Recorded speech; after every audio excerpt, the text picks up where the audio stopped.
So I want you to do something for me real quick. Close your eyes.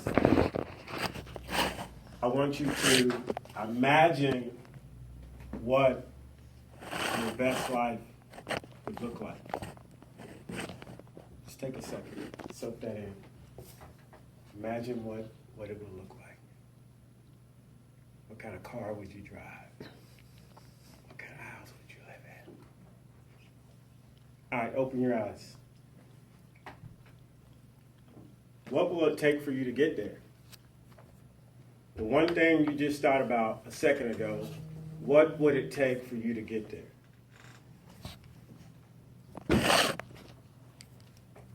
So I came up with what I call your 5 major keys.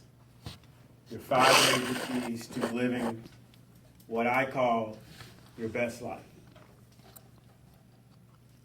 Today we're going to tackle one. Personal growth.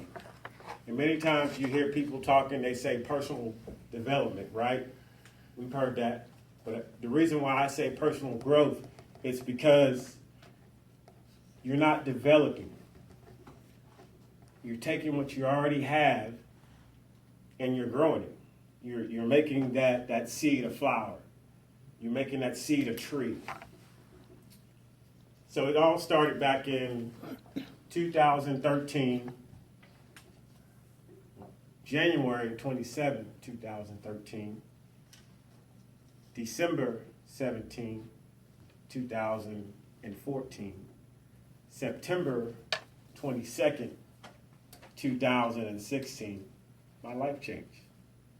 My life changed because I got married, I had a kid, I had another kid. And that gave me a sense of responsibility. And the responsibility was, okay, now you have someone you have to provide for. So how are you going to provide for them? They're leaning on you. They're trusting you. Now you have someone that wants you to take care of them and nurture them. How are you going to do that when you've never really thought about anyone but yourself? So I came up with, are you living your best life? And I realized that for me, I was the key to living my best life. For you, you are the key to living your best life.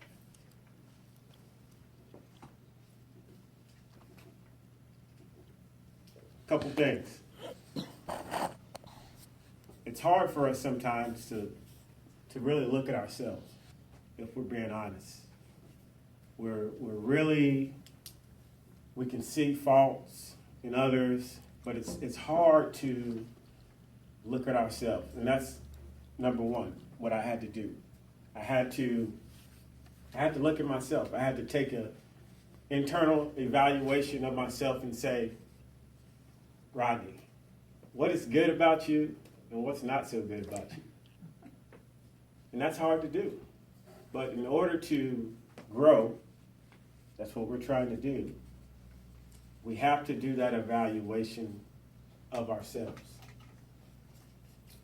Now, with doing an evaluation, you really bring in, now you're giving yourself a direction. Now you have a direction because now you have what you want to keep and what you don't want to keep. How can you develop what you already have? And we all have something good within us if we see it. Number two, you have to focus on you. Right? So many times we want to focus on others. And I tell my wife this all the time because she's like, oh, well, I didn't eat breakfast because I was doing this. I was making your breakfast. I was making breakfast for the kids. And now you're about to pass out. Then you're not good to any of us, right? Focus on you. It's very important. And the reason why you focus on you, because if you really want to change something, you have to change. And I was reminded of that yesterday as I went to the school and I picked up my oldest daughter, Maya, from school. And we're driving down the road and she's we're talking, and she was like, Daddy,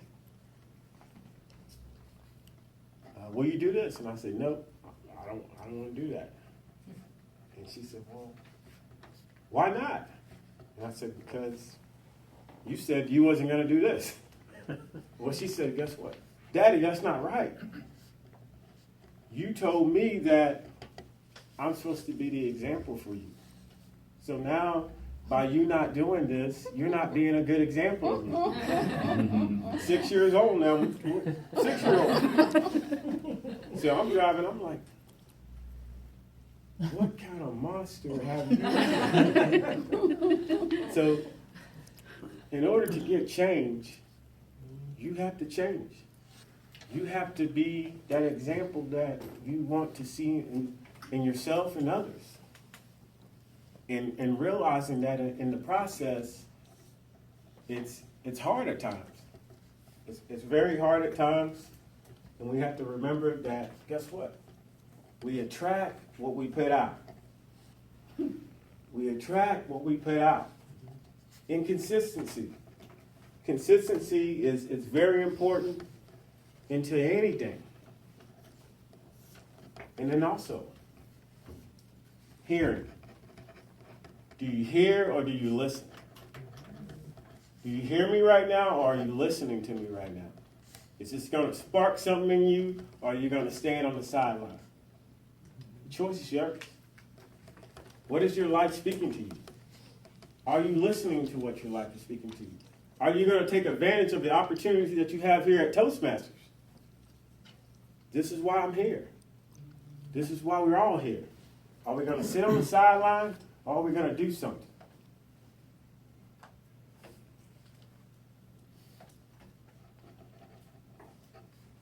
I want to leave you with this quote. What you don't know or understand is blocking you from what you're trying to have.